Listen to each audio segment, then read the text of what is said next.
PDM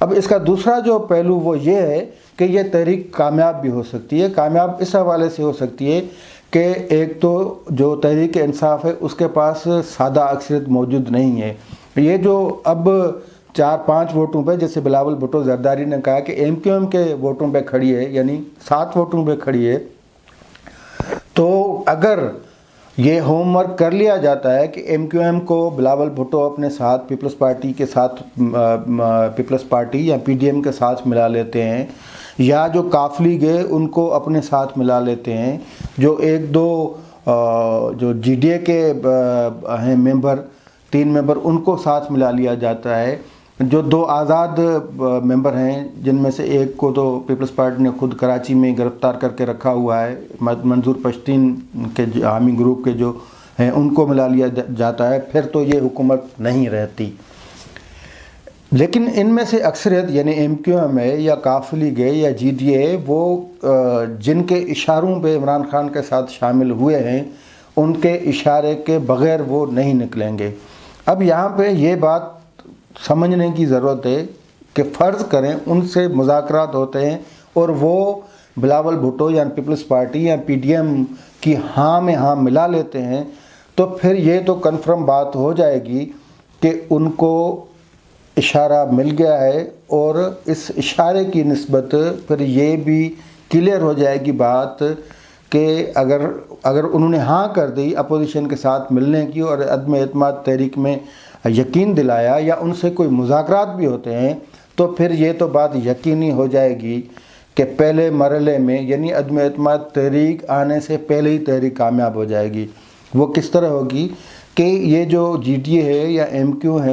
M ہے یا مسلم league کاف ہے، یہ بھلے کتنی ہی نالاں ہو وزیر اعظم پاکستان سے یا وفاقی حکومت سے، لیکن جب تک ان کو عمران خان کے ساتھ ملانے والے اشارہ نہیں دیتے تب تک یہ ایک وہ سیاسی جھیل سے دوسرے سیاسی جھیل میں نہیں جائیں گی. یہ کنفرم بات ہے. اور دوسری بات یہ کہ جس دن انہوں نے اس نقطے پہ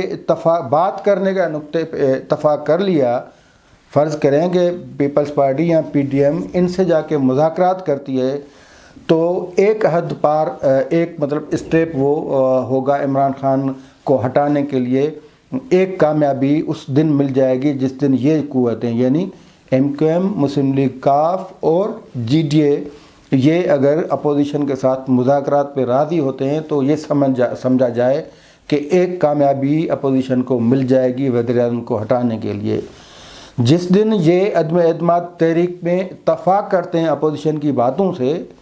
تو سمجھیں کہ پھر عدم اعتماد تحریک کے لانے کی ضرورت ہی پیش نہیں ہوگی. لیکن اس کا دوسرا پہلو یہ بھی ہے، جس دن عمران خان کو یہ پتہ چل گیا، ان کو یہ رپورٹس کنفرم مل گئی کہ یہ جو میرے اتحادی ہیں وہ اب اپوزیشن کے ساتھ ہوں گے، تو پھر وہ نیا کھیل کھیل سکتا ہے. پھر وہ یہ بھی کر سکتا ہے کہ اپنی جو ناکامی کو چھپانے کے لیے، اپنی اہلیت کے فقدان کو چھپانے کے لیے، یا اپوزیشن کو کامیابی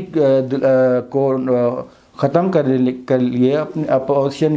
کو کامیاب کرنے میں رکاوٹ ڈالنے کے لیے، وہ صدر پاکستان کو اسمبلی توڑنے کی ایڈوائس بھی دے سکتے ہیں، اور اس ساری صورتحال میں وہ اسمبلی مطلب توڑ بھی سکتے ہیں، اور یہ مطلب گیم اپوزیشن کی خراب کرنے کے لیے. تو بہرحال اپوزیشن کی طرف سے اب بلاول بھٹو کے لیے دوسرا ٹاسک یہ ہے کہ وہ پی ڈی ایم کو اس پہ راضی کرے، کیونکہ بلاول بھٹو نے کہا ہے کہ پی ڈی ایم کو اس پہ راضی کیا جائے گا. لیکن یہ عدم اعتماد تحریک اس لیے عمران خان کے لیے ایک جھٹکے کی موافق ہے کہ عمران خان کے پاس جتنے بھی اتحادی ہیں وہ خود تذبذب کا شکار ہیں، وہ خود غیر یقینی کا شکار ہیں، اور عمران خان کو خود ان پہ اعتماد کم ہے. عمران خان کو خوف ہے کہ یہ کہیں کبھی کسی ٹائم بھی مجھے چھوڑ سکتے ہیں. تو پھر یہ آنے والے وقت میں ہی ہم بتا سکیں گے، یا آنے والے وقت میں آپ دیکھ سکیں گے کہ یہ عدم اعتماد تحریک کی جو شروعات ہوتی ہے وہ کس طرح ہوتی ہے. لیکن اس سے پہلے عدم اعتماد تحریک والی بات پہ پی ڈی ایم کو راضی کرنا ہوگا پیپلز پارٹی نے، اور امید یہ ہے کہ پیپلز پارٹی نے پی ڈی ایم میں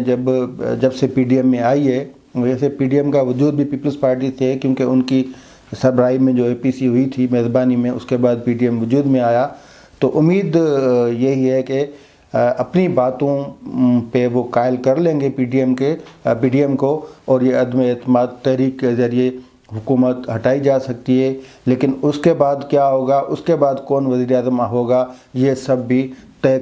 کرنا پڑے گا پی ڈی ایم کے پلیٹ فارم پہ، اور سب کو اتفاق کرنا پڑے گا کہ آگے کے لیے کیا لائحہ عمل دینا ہے، تاکہ پھر اگلی الیکشن کے لیے جایا